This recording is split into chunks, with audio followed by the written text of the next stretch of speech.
Основные национальные проекты, которые должны дать импульс экономическому развитию, это те 3 проекта, которые мы сегодня обсуждаем. Развитие предпринимательства и реализация нацпроектов. Делегация из Ингушетии приняла участие в совещании в Дагестане.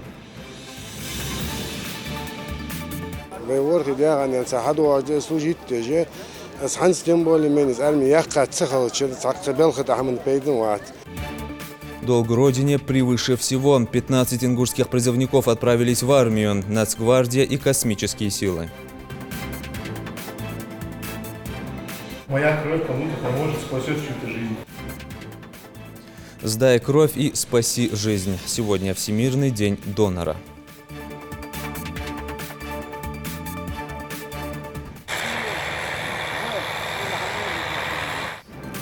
Труд облагораживает и приносит хорошие плоды. Какого урожая кукурузы ждут в ГУПе имени Сергу Орджоникидзе, расскажем в выпуске.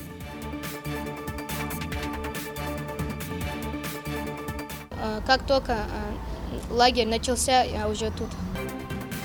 Своевременный отдых – залог успешной учебы. Около 200 детей со всей Ингушетии собрал пришкольный лагерь «Бригантина» в Назрани.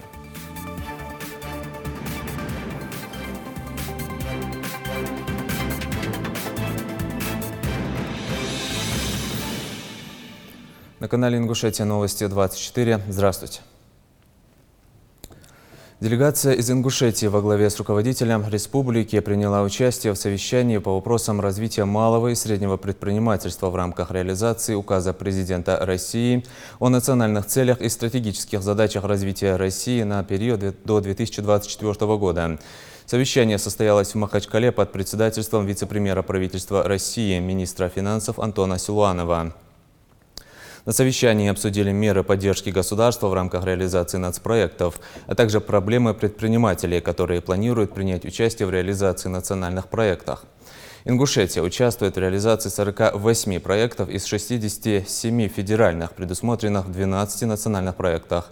Во взаимодействии с федеральными министерствами подписано 32 финансовых соглашения о предоставлении средств из федерального бюджета и 38 нефинансовых соглашений, предусматривающих достижение показателей. Вопросы экономики, конечно, это основа для успешного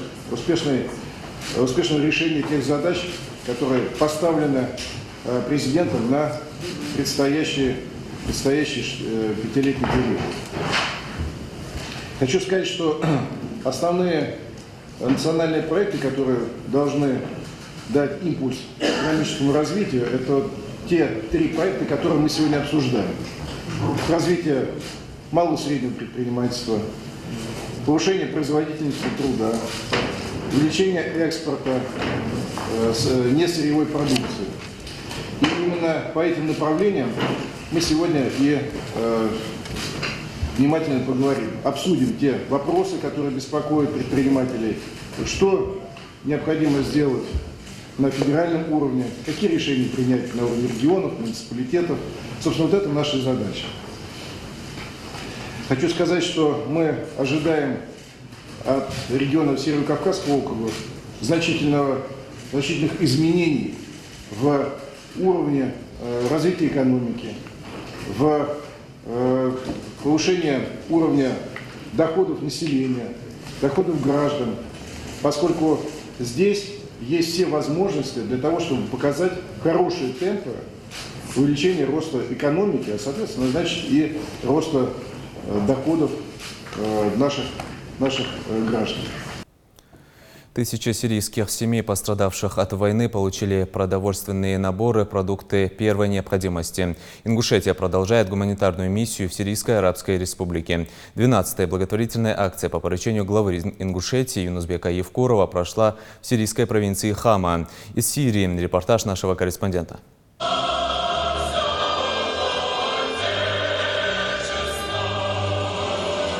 В очередной раз в Сирии, но уже в спортивном зале имени Насых Аль-Вани в пригороде Хама звучит российский гимн. Под лозунгом «Городу Хама с любовью» из Ингушетии сюда привезли продовольственные наборы из продуктов первой необходимости. Помощь оказывают тысячам семей, пострадавшим от войны из числа жителей провинции Хама и сельских районов провинции Идлиб, которые находятся под контролем вооруженных формирований. Эта помощь пришла к празднику Идаль-Фитр. Она пришла вовремя. Мы ей очень рады. Она была нам очень нужна. Спасибо народу Ингушетии за эту помощь. Я потеряла 5 сыновей. Я хотела бы, чтобы они сейчас были здесь и видели, что есть друзья, есть такие страны, как Ингушетия, которые поддержали нас и не бросили в беде. Акция прошла в присутствии многочисленных политических и религиозных деятелей, парламентариев и представителей общественности, среди них губернаторы Хама и Идлиба, секретари обоих провинциальных отделений правящей партии Баас, муфти Хамы и многие другие.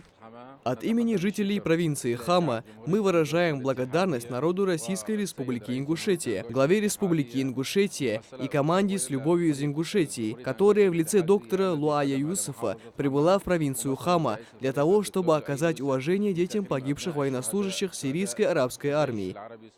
Это замечательная инициатива со стороны правительства и народа Республики Ингушетия в отношении сирийского народа, друга Ингушетии, тем более, что она приурочена к празднику Ид-аль-Фитр. Эта инициатива станет весомой поддержкой для семей погибших, для беженцев, живущих в лагерях, и даже для студентов из числа вынужденных переселенцев, которые приехали из провинции Идлиб в провинцию Хама для сдачи экзаменов. Желаем Республике Ингушетия дальнейшего прогресса и процветания.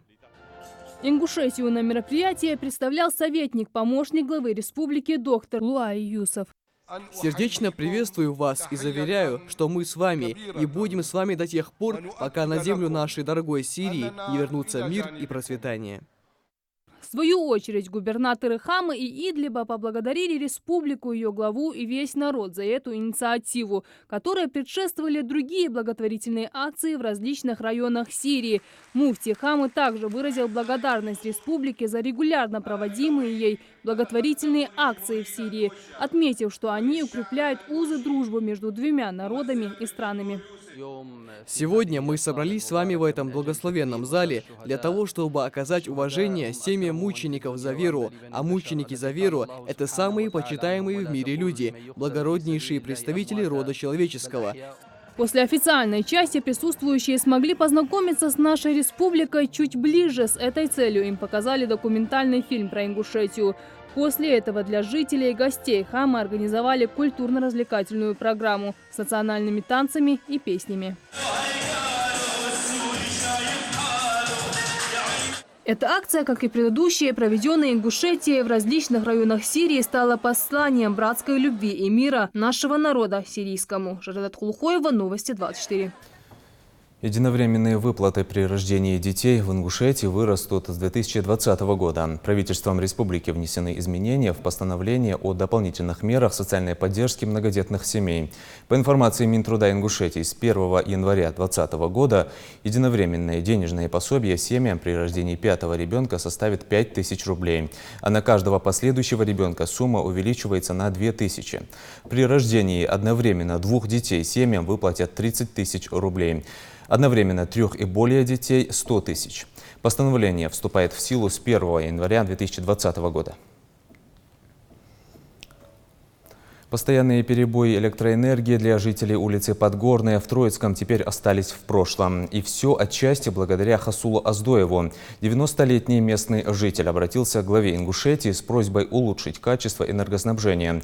Просьбу старейшины власти региона не стали откладывать в долгий ящик. На место выехала специальная комиссия. Слово Рене Тичоевой. Улица Подгорная считается районом новостроек. Еще недавно здесь местные жители жаловались на слабую электроэнергию. Это и понятно, ведь они сами изначально ее проложили с некими нарушениями. Еще несколько лет назад, когда домов на улице было на порядок меньше, на качество электроэнергии никто не жаловался. Но со временем улицу начали обживать новые семьи, и старые деревянные опоры просто не выдержали. Оттого и начались перебои в электроснабжении. Воспользовавшись случаем, на недавнем сходе граждан в Троицком 90-летний Хасула Аздоев, житель улицы Подгорной, обратился к главе республики с просьбой решить проблему. Мы по просьбе нашего старейшины решили как-то совместно и с органами местного самоуправления, да и жители самой этой улицы тоже нам помогали в этом. Решили все-таки своими силами провести новую линию электропередач и тем самым улучшить энергоснабжение именно этой улицы, где живет человек, достигший более 90 лет. И, соответственно, у нас качество электроснабжения на этой улице улучшилось значительно.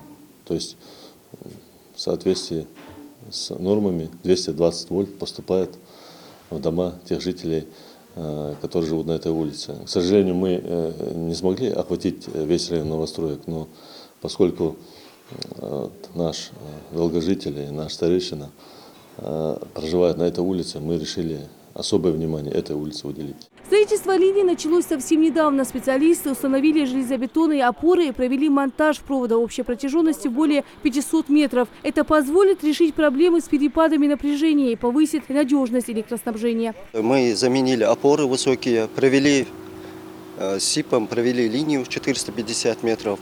И на данном этапе сейчас должны осуществить монтаж вводов и будет подано качественное энергоснабжение. Качеством проводимых работ старейшина Хасула Аздоев доволен. В свои 90 он многое повидал, признается. В современном мире трудно представить жизнь без электроэнергии.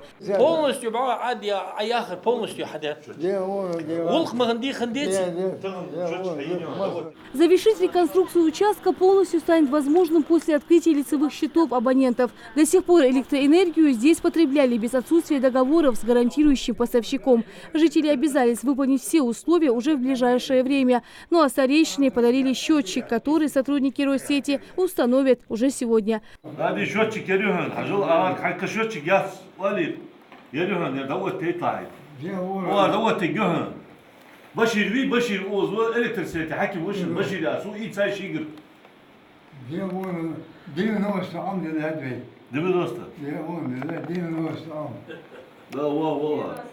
Лина Цычуева, Адам Далаков, Новости 24. Более 80 преподавателей различных вузов Северного Кавказа, России и других стран принимают участие в работе 7-й международной научно-теоретической конференции на тему «Гуманитарные и социально-политические проблемы модернизации Кавказа». Она проходит в регионе с 13 по 16 июня. В ее рамках представители научной интеллигенции обсуждают вопросы, начиная от национальной политики, культуры до перспектив развития региона в целом. Как прошел первый день конференции, расскажет Микаил Тангиев. Такому красивому классическому университету хочу пожелать процветания и легкости бытия.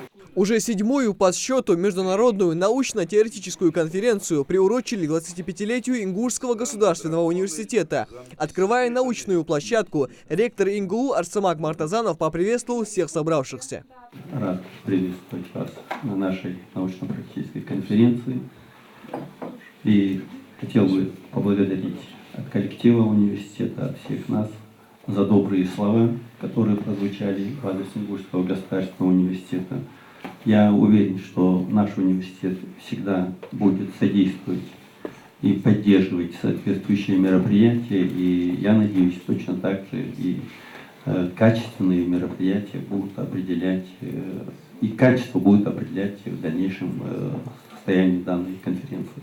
А далее участники делятся на 3 секции. Темы поднимаются самые актуальные: гуманистические идеи и ценности в традициях, фольклор кавказских народов, модернизация и этнокультурное возрождение народов России. Одним из первых с докладом выступает доктор философских наук и заведующий лабораторией конфликтологии Южного научного центра РАН в Ставрополе Виктор Аксенев. Поднимая тему динамики этнополитических процессов на Северном Кавказе, профессор отмечает, общественно-политическая ситуация на Северном Кавказе стала намного стабильнее, чем, к примеру, это было лет 10 назад. Позитив есть. Этого отрицать, конечно, нельзя. Это уже статистика. 2018 год с точки зрения террористической активности был самым спокойным годом с начала 21 века. Региональным властям удается купировать конфликты с выраженным, в большинстве случаев с выраженным этническим компонентом, предотвращать их эскалацию. Число таких конфликтов сокращается. Это тоже, так сказать, факт, который имеет место быть.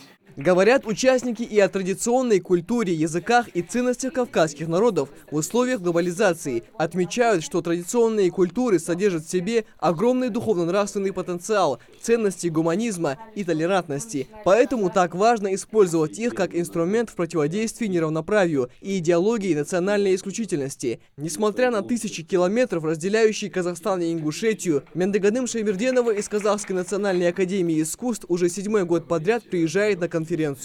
Я сама участвую практически на всех конференциях. И казахстанская делегация, мы с первой конференции, мы с удовольствием участвуем. Тема конференции актуальна еще тем, что она актуальна для всех регионов. И для Казахстана тоже. Поэтому вот участники сегодня, количество участников с каждым годом увеличивается. И на сегодня вот те, кто только попал в сборник, 84 человека. Вот. Тематика совершенно разная, перекликается с проблемами международной конференции.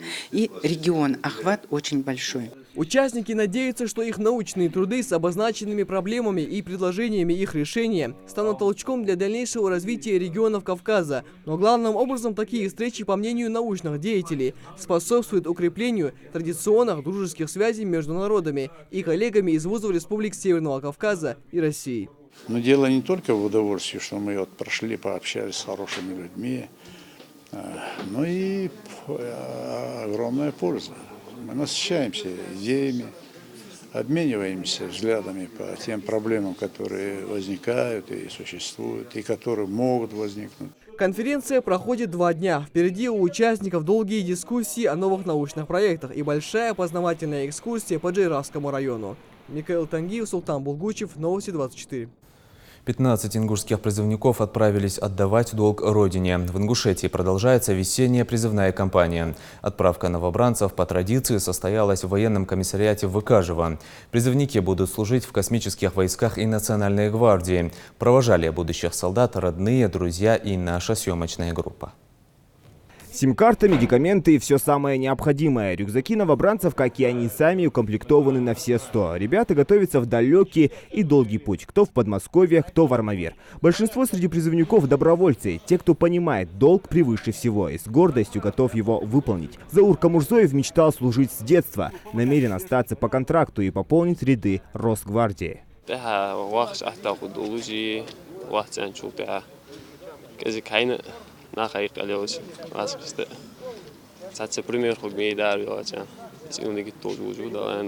Ислам Камурзоев смотрит на сына с гордостью. Он сам всегда учил его. Служба в армии – обязанность каждого уважающего себя мужчины. Провожая сына в путь, снова дает несколько наставлений.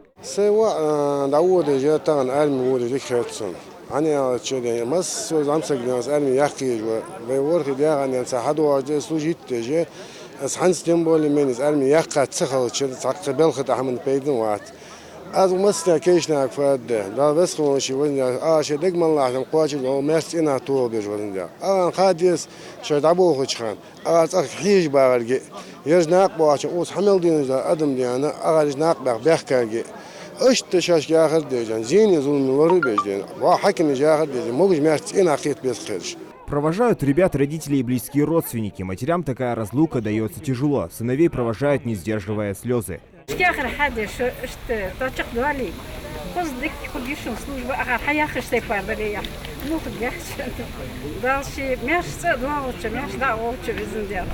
Беспокойство родителей понять нетрудно. Они впервые так долго расстаются с сыновьями. Но в армии за последние десятилетия тоже многое поменялось. Представители воинских частей рассказали родителям о новых условиях на службе. Условия быта полностью обеспечены будут ребята. У них в казарме будет полностью оснащено все, как спорткубрик, игральная зона, есть отдельный спортзал, ребята могут заниматься, вести как бы нормальный здоровый образ жизни. Будут полностью обеспечиваться продовольственным довольствием, будут обеспечиваться также вещевым довольствием. Ребят никто не обидит, все будет полностью одеты, обуты и согреты. На этот раз в армейские будни предстоит окунуться 15 новобранцам. Подтянутые в военной форме, они готовы служить на благо своей большой и малой родины. Провожаю в ряды вооруженных сил представителей юношей Назранского района, их 5 человек. Убывают они Армавир и Кировская область. Войска ВКС и сухопутные войска. Наши ребята, которые ранее призваны, служат достойно, примером для всех.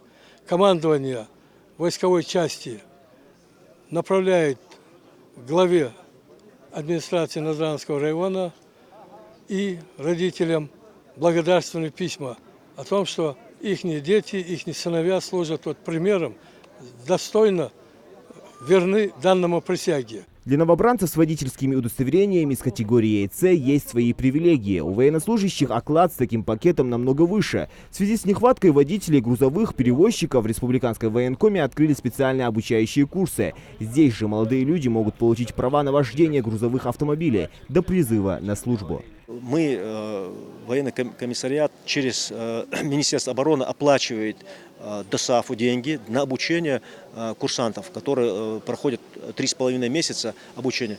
Но это порядка 40 тысяч. Они проходят это обучение на бесплатной основе. И уже через 3,5 месяца сдают они экзамены сначала в ДОСААФе, а потом убывают в ГАИ и уже там получают после сдачи водительское удостоверение. В этом году в космические войска отправляют уже вторую группу новобранцев из Ингушетии – 7 человек. Остальные будут служить в рядах Росгвардии. Среди ингушей это одна из самых популярных частей. Молодые люди стремятся присоединиться к недавно созданному военному подразделению. На примерах наших сотрудников, военнослужащих, которые служат здесь, у ребят было на кого равняться. Поэтому вот так на торжественном моменте проходит отправка. А как покупатели вообще отбирают? Ну, сегодня, вот как я разговаривал с, как вы говорите, покупателями, в принципе, все кандидатуры, которые мы представили им, они подошли и по здоровью, и по категории годности, и по, значит, у нас все они водительские удостоверения категории С. Вот, поэтому ребята уже, в принципе, я думаю, будут на должностях по прибытию после курса молодого бойца. Всего в рамках весенней призывной кампании на службу в армии должны отправиться 200 новобранцев из Ингушетии. До завершения призыва 20 июня их ряды в разных родах войск пополнят еще 3 группы ингушских новобранцев. Зелимхан Калоев, Адам Гулоев, Магомед Белакиев. Новости 24.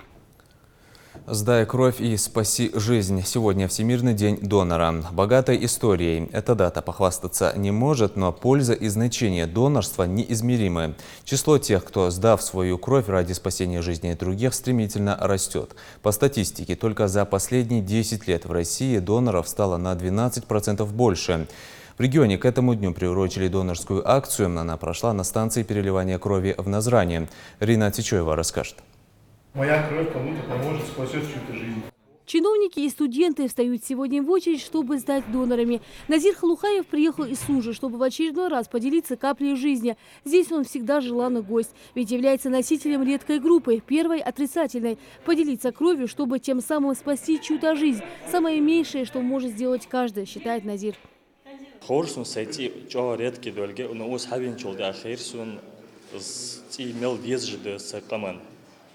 Стидолжи чёлка зигнах бы посещаешь станции.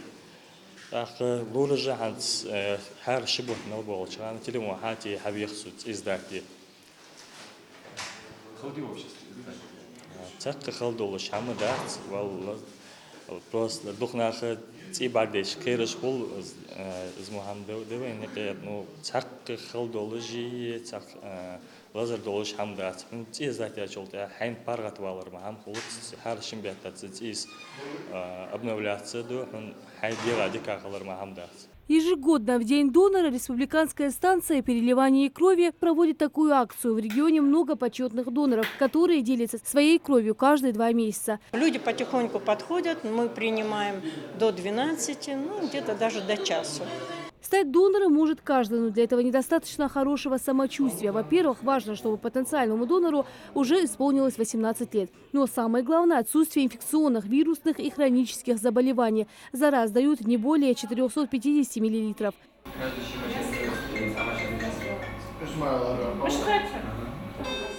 Перед сдачей крови потенциальному донору также необходимо подготовиться. Поспать не менее 7 часов, а на завтрак обязательно попить чай со сладостями. На станции участники первым делом проходят предварительные лабораторные обследования и консультацию у врача. И только затем уже сесть в донорское кресло. Вопреки распространенным мифам, эта процедура абсолютно безболезненная и безопасная. Когда человек сдает кровь, можно ли заразиться? Нет, нельзя, это неправда. Почему? Потому что при вас, вы сдаете кровь, ложитесь в кресло, при вас открывает вот такой гемокон. Вы видите, что он стерильный, он одноразовый, никем не тронутый. При вас его открывают, игла вводится при вас. Естественно, при сдаче крови никогда в жизни человек не заразится. Это миф. Вот человек, понимаете, вот как человек нас Всевышний как создал. Мы сдаем кровь, да? У нас сейчас переработанная кровь, которая уже функционировала, это логика, которая работала у нас, мы ее сдаем кровь, и Всевышний нас создал так, да, дал что мы, да, наш организм вырабатывает новую кровь, то есть кровь молодые красные тельца, то есть омоложение идет организма. Всемирный день донора на станции переливания крови такими акциями начали отмечать с 2008 года. Донорская кровь неоценима, без нее не обходится ни одна операция. Кровь пополняет банк Республики Ингушетия. Это имеет очень большое политическое значение. Почему? Потому что каждый день у нас случаются аварии, рождаются дети, которые нуждаются в крови, и дети, и матеря. Также у нас есть больные после операции, после переломов, которые тоже нуждаются в крови. Естественно, выдача крови идет каждый день. И каждый день сдается кровь, пополняется банк республики. Впрочем, такие акции здесь проходят довольно часто. А когда медикам срочно требуется кровь той или иной группы, они обращаются к донорам, которые всегда готовы поделиться частичкой жизни. Новорожденный ребенок. Мать нуждается в крови и ребенок. Группа отрицательная. Мы набираем номер. Звоним нашим донорам, даем звонок, просим прийти. Почти что никогда не было, чтобы кто-либо нам отказал в сдаче крови. Чем больше людей начнут сдавать кровь, тем выше гарантия, что в критический момент родным нуждающегося не придется самим заниматься поиском срочно понадобившейся редкой группы крови. А лучшая награда донору – это спасенные благодаря ему жизни, чем могут похвастаться и сегодняшние участники акции. Лина Сычева, Адам Гулоев, Магомед Белакиев. Новости 24. Что посеешь, что и пожнешь. С таким девизом усердно трудятся аграрии на Кантышевских полях. В ГУПе имени Серго Орджоникидзе буквально кипит работа. На более чем 1000 гектарах земли уже засеяно отборного сорта кукуруза. Сейчас полным ходом идет обработка и междурядная культивация земель. Аграрии в этом году намерены получить богатый урожай. Жаридат Халухоева расскажет подробнее. Один за другим трактора ГУПа Серго Орджоникидзе выстроились в ряд, чтобы обработать уже зеленеющие кукурузные поля. 1000 гектаров земли высажено янтарными семенами. Из не менее солнечного Краснодара дали отличные всходы. Так что аграрии спешат сохранить их как можно больше. Здесь полным ходом идет подкормка будущего урожая и культивация почвы. Сделав один полный круг, Магомед Чумака возвращается на исходную. Его трактор, как шутит мужчина, за десятки лет, что он проработал в предприятии, уже сам находит дорогу. Ему уже только остается следить за тем, чтобы лезвия плуга не резали землю глубже 8 сантиметров. Обязательное условие при рыхлении уже засеянной почвы, чтобы не навредить корням.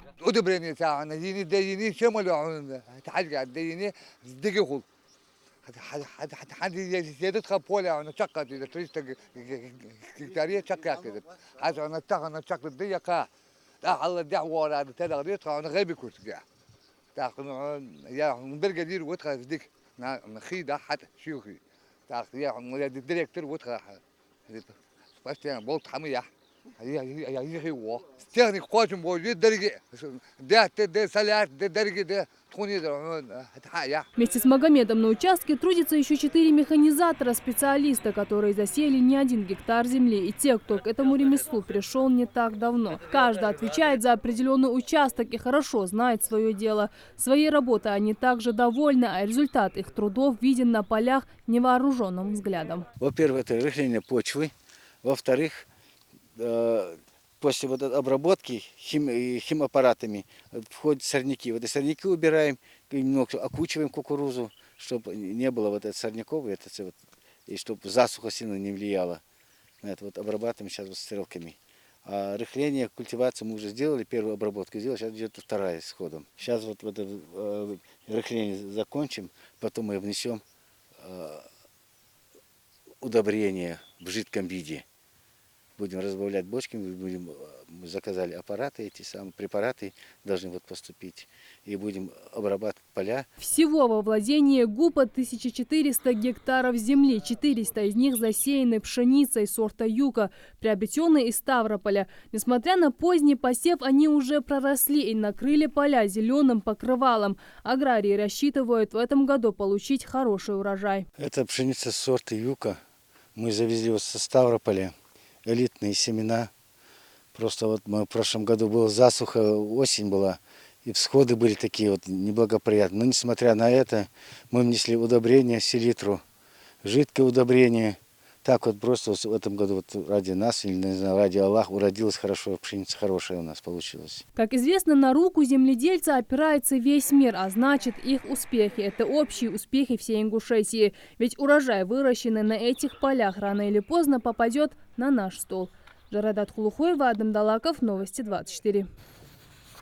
27 июня в Назране пройдет республиканский турнир по армейскому рукопашному бою. Соревнования пройдут в специализированном зале дзюдо имени Яхьи Мережкова среди юношей. Спортсмены, представляющие все районы республики, будут соревноваться в 10 весовых категориях. Организаторами турнира выступят Министерство спорта Ингушетии и Региональная федерация армейского рукопашного боя. Цель турнира – популяризация этого вида спорта, повышение спортивного мастерства спортсменов, воспитание молодежи в духе патриотизма. Веселые спортивные конкурсы, комплексное развитие и всестороннее просвещение детей возможно и во время летних каникул. Школьники проводят это время, что называется, совмещая приятное с полезным. К примеру, в летнем пришкольном лагере «Бригантина» в Назране детям точно не дают скучать. Там отдыхают около 200 детей со всего региона. Идрис Ижиев продолжит. При переходе улицы с двусторонним движением сначала посмотри налево. И дойдя до середины дороги, посмотри направо. В летнем лагере 5-й школы города Назрань каждый день насыщен событиями. После утреннего построения и обязательной зарядки учителя и воспитанники проводят уже традиционные мероприятия, посвященные разным темам. Сегодня говорят о правилах дорожного движения. Трем полоскам не спеша вперед идет. Догадаться очень просто. Пешеходный переход. Кто по улицам шагает, надо очень много знать, как таблица умножения, пони знаки дорожного движения. Как только лагерь начался, я уже тут. Мы часто играем в футбол, настольные игры. Уже хожу неделю. Мне здесь нравится играть в настольные игры. Здесь ходят все мои подружки. Нас здесь очень много. Здесь очень интересно. Летний лагерь – это всегда что-то особенное. Лучшая идея, как провести каникулы. Дети отдыхают, общаются и весело проводят время в стенах родной школы. У каждого свои интересы и хобби. И где, как не здесь, посвятить себя любимым занятиям. Конкурсы рисунков, шахматы, шашки и веселое общение. Вот за что любят школьный лагерь. В данное время мы сейчас свободно занимаемся. Дети рисуют, играют. Кто шашки, кто шахматы. Как им интересно, так и делают. Для каждого воспитанника за время, проведенное здесь, педагоги становятся настоящими друзьями. Каждому ребенку индивидуальный подход. Как и принято, впереди групп сами принимают участие в различных играх.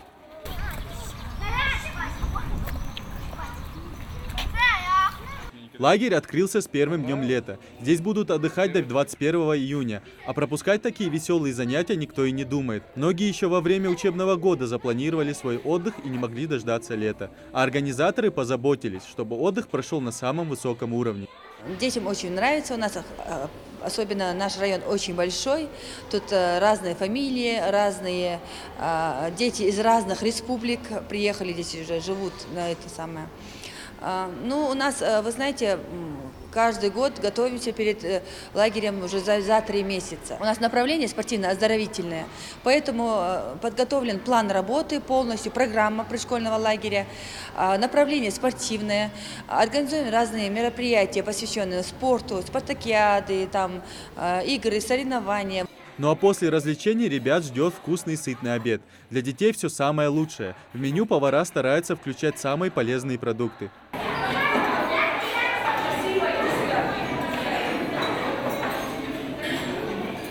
Через пару месяцев дети снова сядут за школьные парты, но уже отдохнувшие и набравшиеся сил.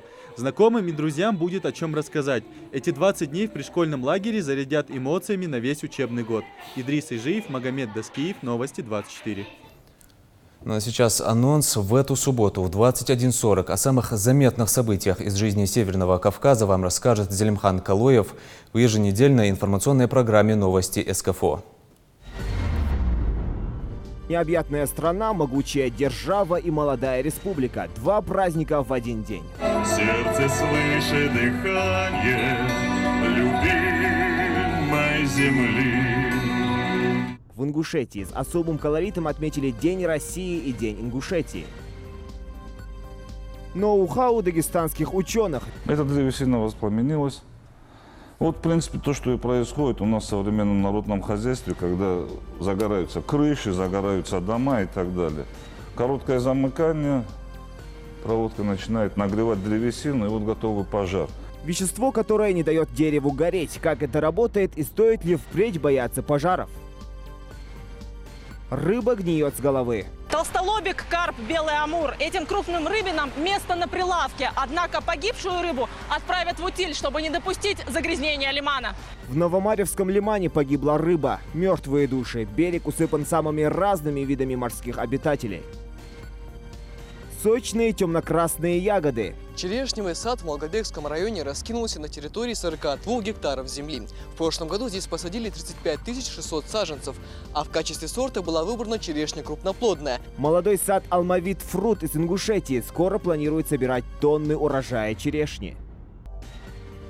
Меньше месяца до главного турнира всех борцов вольного стиля страны. Сборы у нас проходят 2 недели, тут уже сегодня заключительный день. Больше на физподготовку работаем. Вольники из Карачаево-Черкесии завершили учебно-тренировочные сборы. Об этом и не только расскажут новости Северного Кавказа. На этом наш выпуск завершен. Оставайтесь на канале Ингушетия.